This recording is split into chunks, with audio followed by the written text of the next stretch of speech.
Hey everybody, happy Wednesday! It's Wednesday evening live tutorial stream. How is everybody doing out there? Oh wow. That's what happens when you file your nail with the flex shaft. Oh!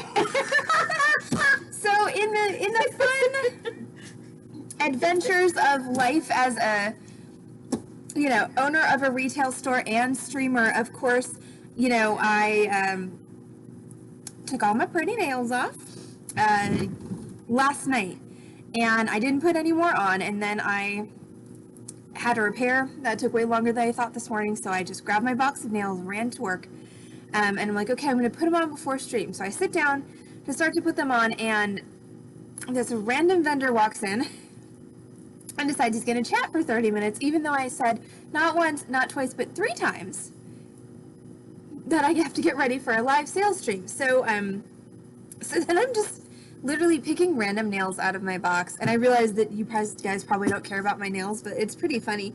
Like, none of them match at all. Like, they're all just random glittery. And then I filed them down with my flex shaft, and this one is very, very crooked. So, fun times in the world of the Beating Dreams stream, but trust me, what's underneath these is nasty, and nobody wants to look at them on camera, least of all me.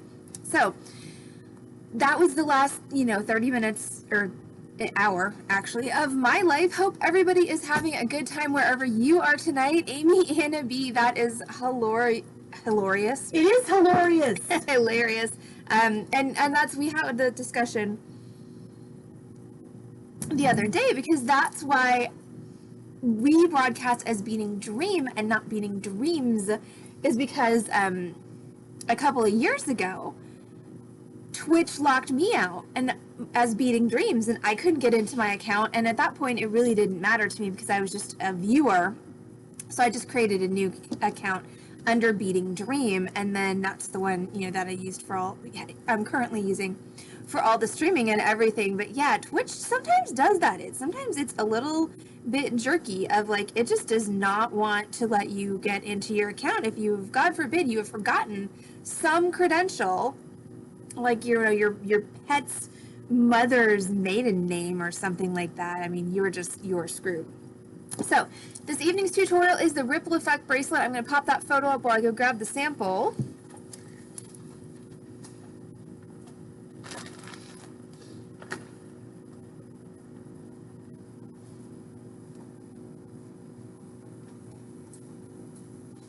And this is a fun one. It's pretty simple. One reason I wasn't too freaked out about I did some wackadoo. Some of these are well shaped, some of these are not. But anyway, creative topography on the nails, yes. But excuse you, ring light, stop it. So I thought you were excusing me. No, I'm excusing this ring light that keeps flickering. Yes. So this is a fun one and actually pretty darn simple, and has lots of applications. You may actually, this may seem a little bit familiar to you as an earring class that we taught a while back. This could also be a really fun pendant. Like when I was making this, I was like, oh, this could be a really cool pendant, could be a really cool pair of earrings. And of course, we did do a pair of earrings that was very similar to this a while back. I believe I called them sine wave earrings, but I could be wrong. So let's talk tools and supplies for this evening's tutorial. You are going to need wire. I'm using 18 gauge wire for the tutorial this evening, and you're going to need about 14 to 16 inches of it, depending on how big of a bracelet you are trying to make. You're going to need some 26 gauge wire. That's what I'm going to use to attach the beads. And you're going to need a couple of feet of that should do you. You do have some wrapping going on here, but it's not a massive amount of wrapping. You're going to need 8mm beads, and how many you need, of course, is going to depend on how big of a bracelet you're trying to make. I made my sample.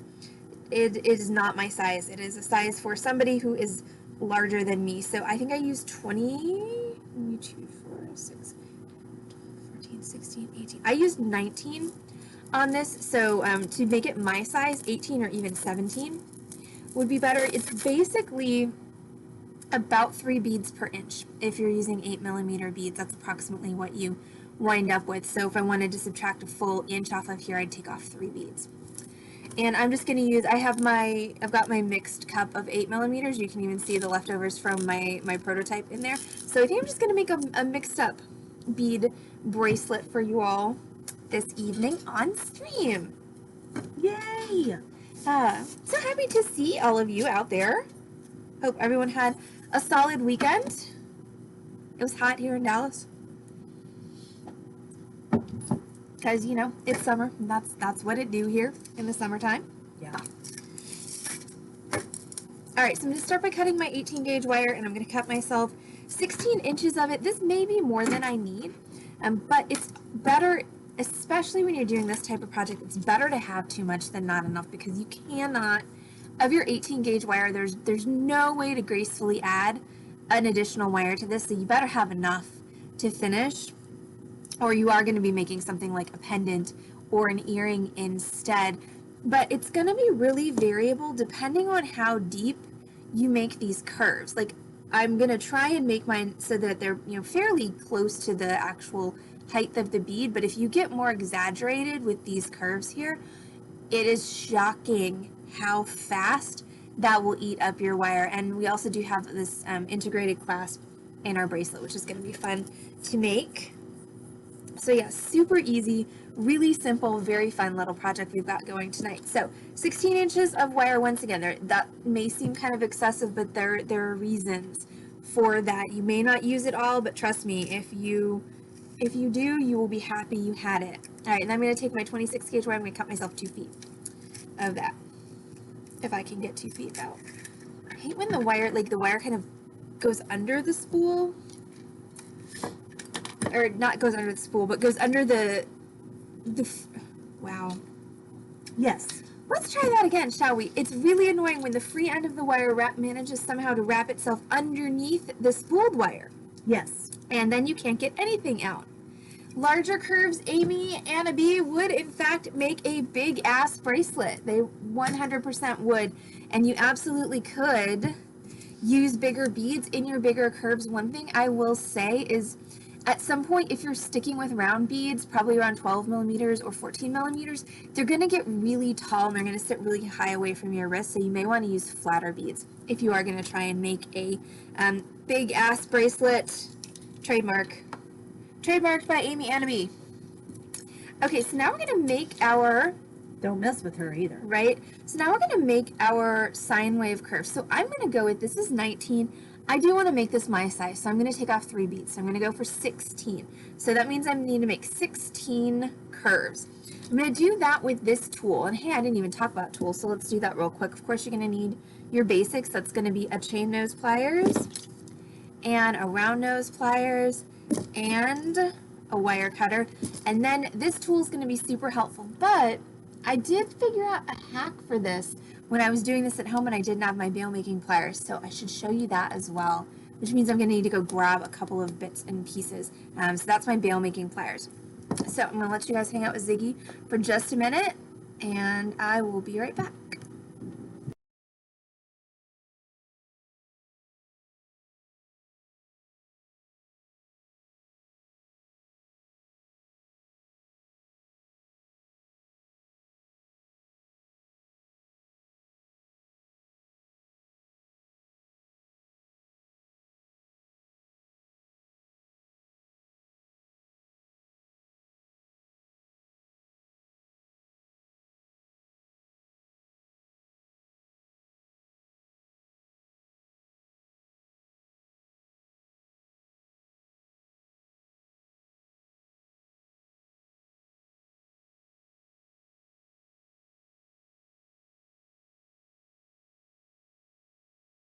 So what I essentially worked out when I was at home and I didn't have my bail making pliers was this kind of makeshift jig. Now, if you have an actual proper jig that you can have, that is a grid that you can put pegs in, you can definitely use that for this project instead of a bail making pliers.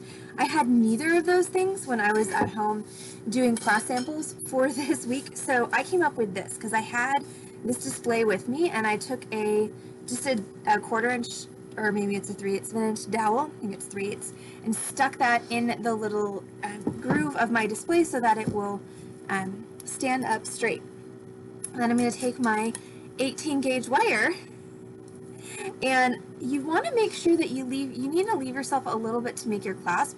So I'm just going to go about 1 inch from the end, and I'm just going to hold that next to my dowel and pull it over.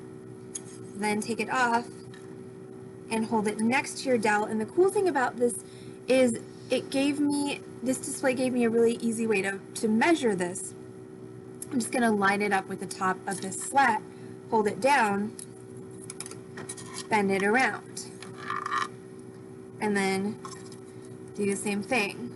I'm just going to line up with the bottom of the slat, hold it down, bend it around. Now, if you had a jig, you could set up 2 pegs, or even 3 pegs or 4 pegs, and continue on that way. So what you're going to start getting is this sort of M-shaped thing, and it's not going to look at this point a whole lot like this bracelet. That's okay. All right, your main thing here is the height of the curves.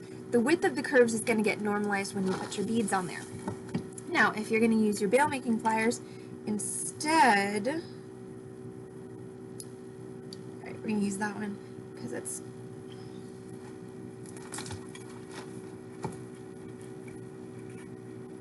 too big. Sorry, it's one of those tutorials. Be right back. A Goldilocks tutorial?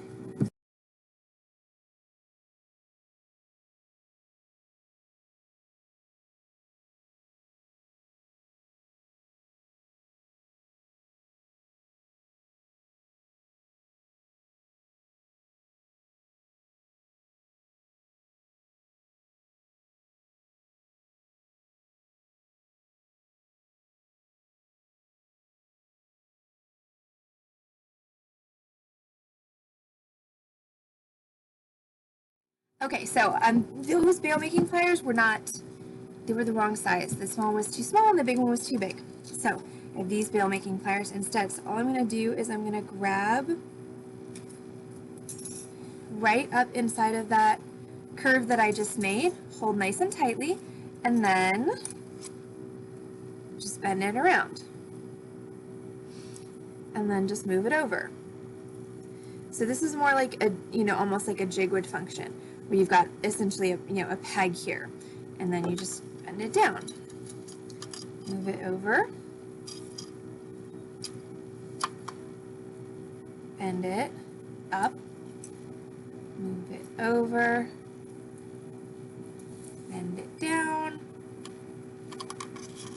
and the big ass jewelry stream. I love it.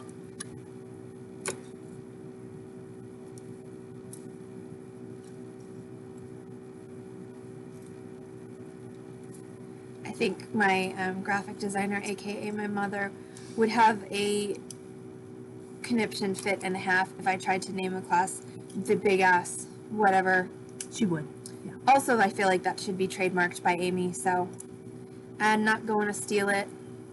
That'd be mean. Would be mean. I don't like to steal other people's ideas. Especially not sneeze. Exactly. So just continuing on, so I've got this kind of curved thing going on here. And so let's see, I've got 1, 2, 3, 4, 5, 6, 7, 8, 9, 10, 13. All right, 3 more.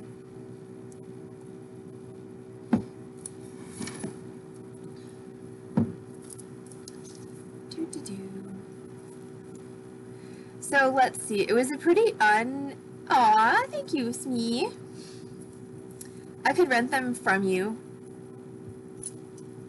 for, a bead a minute or something like that.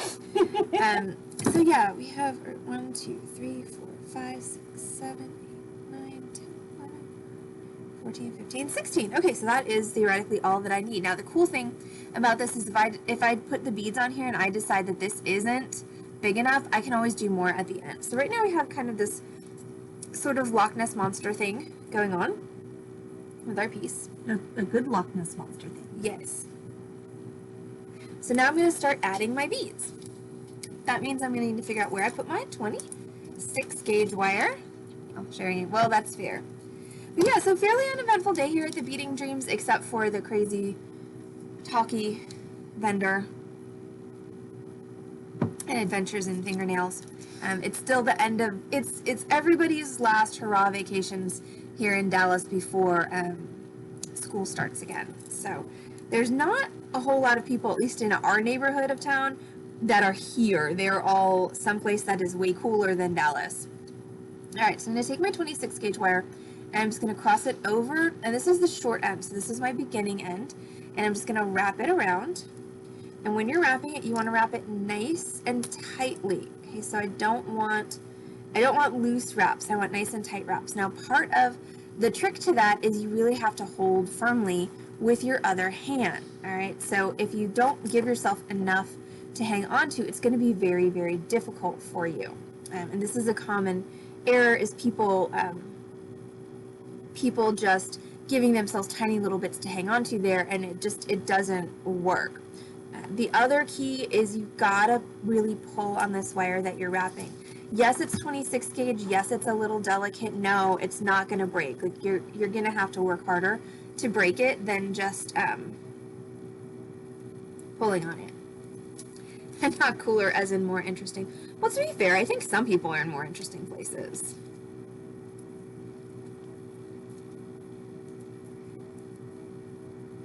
But some people are probably just in places with cooler temperatures. It's true.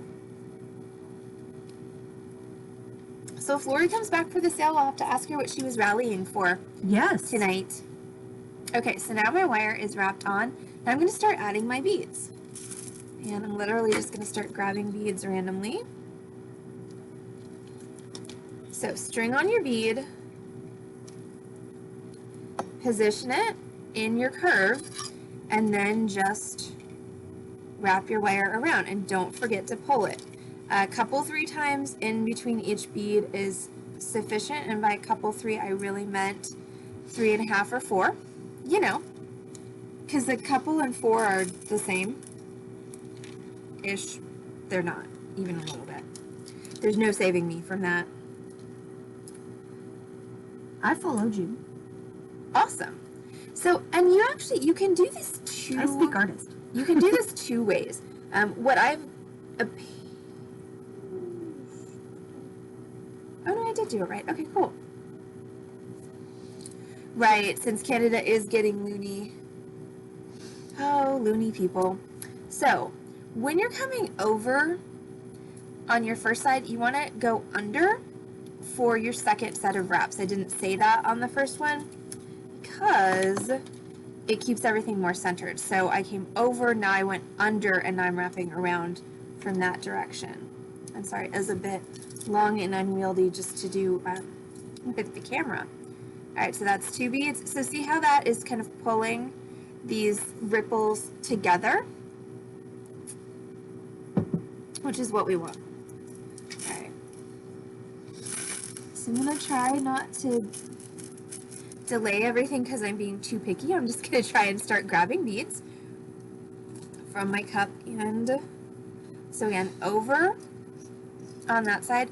So I'm gonna go under and wrap. Now this is one of those finer technical points that I always say, if you're not ready for these, you can ignore them, because it doesn't make a huge difference in the final product if you forget to do this. It makes a little bit of a difference. It makes a little bit of a cleaner, neater bracelet to do it this way, but it's not by any means the end of the world if you forget. So if you get 3/4 of the way through your project and you realize that, oh my gosh, you just haven't done that, don't sweat it. Don't worry about it. Under. And once again, it's just important that you pull nice and tightly. Like so.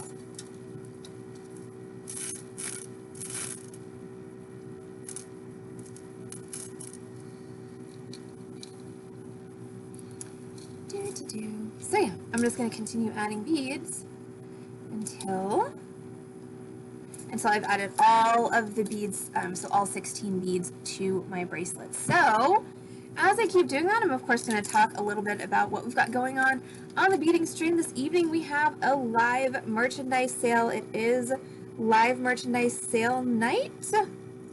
And I'm here. And Heather's here. I have an in-person Heather, and she has good internet and everything.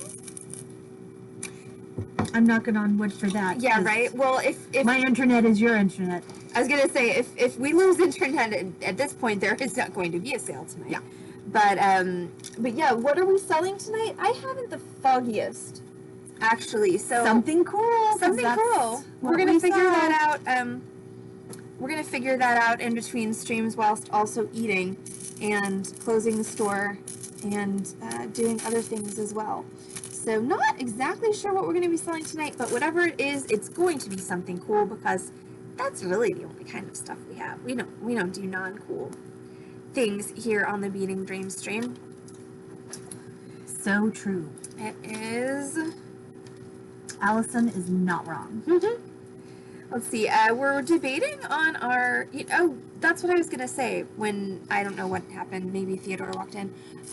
We were trying to decide on a martini because we're continuing Martini Month, but we haven't done anything that's a gin martini with that beautiful gin that Sheena gave us.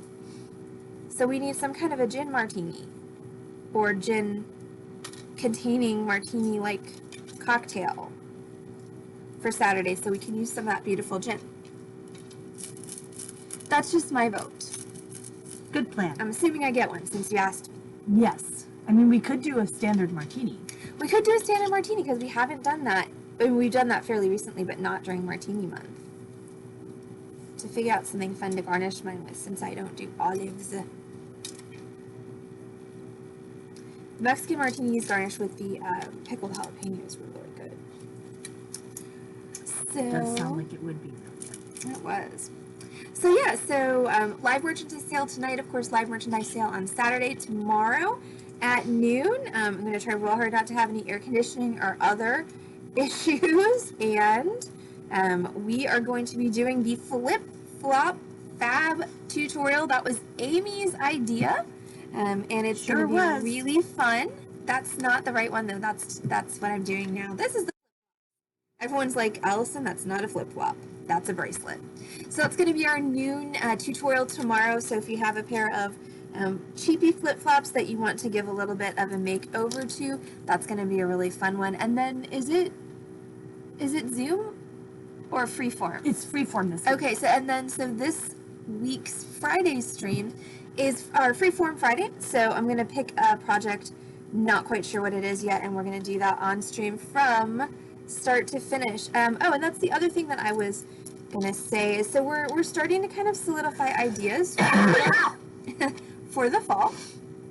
And this, of course, is all kind of up in the air because COVID variants and all of that crazy bonkersness. But what we're looking at for the fall is we're probably going to go back to as soon as it's safe, as soon as the CDC lifts their mask recommendations, and as soon as things kind of calm down and get less bonkers, we're going to go to in-person learning on Monday and Tuesday nights. Wednesday is going to stay an online night. Thursday is going to be a hybrid night. So on Thursday, we're going to be doing hybrid tutorials, meaning I will actually have students in the store and I will have you all, hopefully you all, online. So we're going to try hybrid learning. Now, I haven't been doing hybrid learning like most of the educational staff of the United States has been for the past year, so it's going to be a bit of a learning curve for me. But yeah, so hybrid learning on Thursdays. Friday's going to stay the same, probably freeform and Zoom, though we did used to host a fun thing in the shop called Saucy Stringers, which was essentially a beating happy hour, so we may switch to hybrid Zoom Saucy Stringers. I'm not completely sure. And then Saturday is going to remain in online tutorial follow. Sorry, I'm dying. I promise Heather's not actually dying. She just sounds like she's dying. I might be dying. Well, don't, because you can't die till after the sale. I'm sorry, but I forbid it. Okay, fine. And then for those of you who are local in Dallas, we are going to bring back Snappy Saturdays for in-person learning on Saturday afternoons, and those are 1-hour classes. You're probably going to be getting, as your Snappy Saturdays content, a lot of the content we've been doing on stream in actual in-person tutorial format. I mean, Lord knows, I have enough class content at this point with the way we used to do things for like 5 years worth of classes. So those are all changes that are going to be coming probably, like I said, in the fall and maybe not September with things going the way that they are. So everything's going to stay pretty much the same for at least the foreseeable future. Okay, do you need help? Do you need an ambulance or a tourniquet? That was a very miserable little no that came from the back room. Asa says no dying. We all need our Heather. Maybe some bourbon. Hey, that fixes a lot of things. And Heather is safe. The Heather cam did not arrive today. It's supposed to arrive tomorrow. So hopefully for sale on Saturday, we will have a push button Heather cam. Oh. Heather is less than thrilled with this. Okay, so I've got all my beads on there. Now I'm going to trim and I'm going to make my clasp. So I did not need all of this wire that I cut. Okay, I cut 16 inches and I'm going to wind up cutting off a solid 4. So I would have been fine with I would have been fine with a foot. But once again, if you get a little crazy on your ripples here, you're going to go through that wire really quickly. So I wrapped it off just 4 or 5 times, just like I started it. And go ahead and trim off that excess wire. And press that pointy stabby end down, so we want to make sure we don't have anything that's poking out. I'm going to do the same thing on this one, trim. And so just for anybody who's not familiar with the, she is alive, Amy. I hear her breathing. So when you cut, you're going to wind up with this little nubbin here that's going to stick out, and it's sharp just because of the way you cut the wire. So you're just going to take your chain nose and you're just going to press that down. Yes, she's eating. Typically dead people don't eat unless it's zombies and they're eating brains, but she doesn't look like a zombie, so I think we're good. All right, so I've got my wires. They are wrapped off and trimmed, and now I'm just going to make this little integrated hook and loop clasp. So it doesn't really matter which side you start with. I'm going to go ahead and start with the shorter side. I'm going to go ahead and trim that down to a generous, probably about a 1/2 inch, depending on how big you want that loop. So I'm just going to trim that off. And then I'm going to grab round nose pliers or a bail making pliers. I'm going to do a bail making pliers so I can make a bigger loop. And I'm just going to grab that wire and just roll it around until it's closed. Bless you. Oh, now they're sneezing too. It's much excite. And then on this side, we're just going to make this little integrated hook. So to make the little integrated hook, I'm just going to take this and I'm going to bend it up like so. So I just kind of have it tilting backwards from this final wrap. Again, trim, little longer, okay, closer to 1 inch this time. And then grab either your bail making pliers or your round nose pliers and just grab that wire and flip it down to make a little hook. Now, a couple things about the hook. Number one, I like to end my hook with a little upturn, which I'm going to do with my chain nose pliers. So I'm just going to grab that and flip it up like so. Number two, this is, once again, it's a really rough piece of wire from where you cut it. So I'm just going to grab some sandpaper. You could grab an emery board. You could grab a file, whatever you happen to have handy. Not sure if corpses sneeze. Well, I would imagine that, like, actual corpses don't sneeze, but do vampires sneeze? Because theoretically they've got air going in and out of their lungs if they speak. Well, if you're dead and you're sneezing, you can't be a corpse.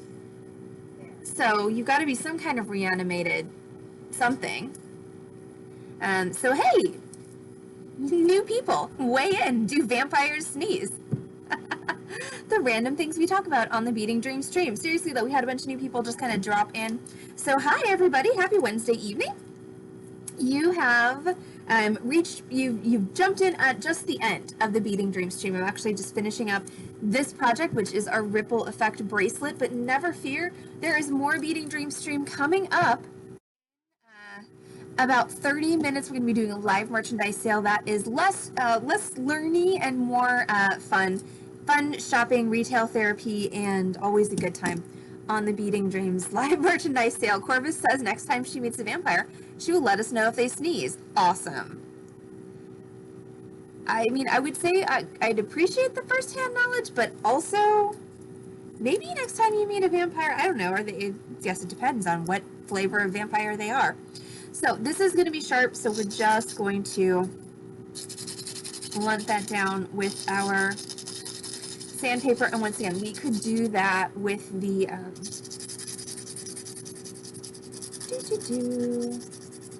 we could do that with a file, we could do that with an emery board, but the whole point here is we just want to make sure that this doesn't catch or stab. All right, and then I'm going to take this edge of my hook here, and see how right now my hook is pretty flat? I'm just going to take the actual hook end of it, and I'm going to bring it up just a little bit.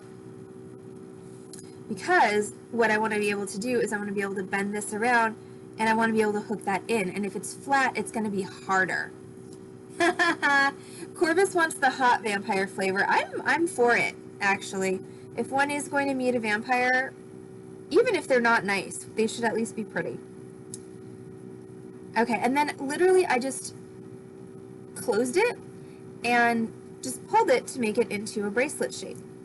And like a lot of these types of projects that we've done, the thing that keeps this bracelet, fairly sturdily closed on your wrist is tension. Okay, so see how when I let go, it goes out pretty darn wide. And that is going to give it enough tension that once I put it on and close it, she says, come on,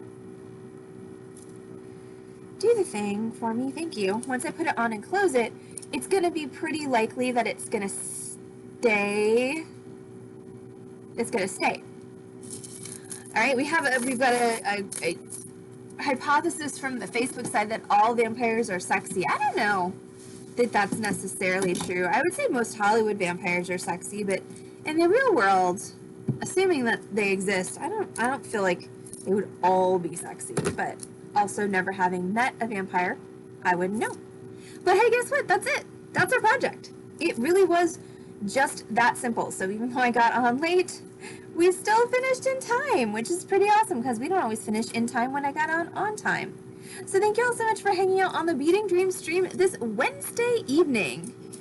Only the implanted parts of the, well, okay, now we're just getting esoteric. So, because we weren't esoteric before. So thank you all so much for hanging out with us on the Beating Dreams stream this Wednesday evening, the beginning of our streaming week for our Ripple Effect bracelet, all right? So for anybody out there who doesn't know me, I don't know that any of you don't, but I'm Allison from Beating Dreams in Dallas, Texas. We are an actual brick and mortar retail bead store. We're here on Lovers Lane in Dallas, and we are open and ready to feed your need to bead 6 days a week. We're here Monday through Saturday from 1 p.m. until 6 p.m. If you're not local in Dallas, you can find us on, see you later, Corvus. You can find us on this channel, twitch.tv/Beating Dream, 5 times a week with complimentary tutorials. We do stream Wednesday through Saturday at 6 p.m. Central Time, plus a bonus stream Thursdays at noon. That's going to be, of course, our flip-flop fab tomorrow at noon. It's going to be a really fun noontime project. We are going to do one flip-flop on stream. That's why I did one for the sample, to save one for stream. It is a wee bit time consuming, but not a ton. And it's one of those brainless projects that you can do while watching movies about handsome vampires. So the other thing you can find on the, hey, Toasted Sock, we have a new person. Yay. Hi, I'm Allison, and this is all of our crazy peeps. Welcome. And so yeah, Wednesday through Saturday at 6 p.m. Central Time, because we are in Dallas, Texas. Thursdays at noon Central Time, and then every Wednesday and every Saturday at 7:30-ish p.m. It's actually going to be closer to 7:30 tonight because I'm getting off at 7. Sometimes I run to 7:15, and so then we bump to 7:45. So live merchandise sales. So we're going to be doing beads of some flavor, probably gemstones, maybe a little bit of glass. It's always a good time on the live merchandise sale. So if you want to come back for that, Toasted Socket, anybody out there, we would absolutely love to see you back on this channel, twitch.tv/Beating Dream at 7:30 p.m. Central Time. That's in about 30 minutes. So That is true. Toasted Sock, do you have an opinion about whether vampires sneeze? The things that we discussed. We can revisit, I know what that is. We can revisit that question. Do vampires sneeze on the live sales stream at this particular moment? I'm going to go hoover some food, close the store, and figure out what I'm selling. So we will be back on this channel, twitch.tv/Beating Dream, in just half an hour with our live merchandise sale. Anybody who can't join us for the sale, thanks so much for joining us for the tutorial. Don't forget, we do have another tutorial tomorrow at noon. That's our flip-flop fab. That's a tough one to say, actually. Flip-flop fab at noon, and then Torch Thursday tomorrow night, we're going to be torching something fun. So everyone have a great 30 minutes. You can mix yourself up a cocktail if you're so inclined. Make sure you grab some hydration, grab a snack, get comfy, get cozy, get ready for some bead retail therapy in the comfort of your living room, office, or from wherever you are joining the Beating Dream stream. So everyone have a great 30 minutes, and we will see you all shortly.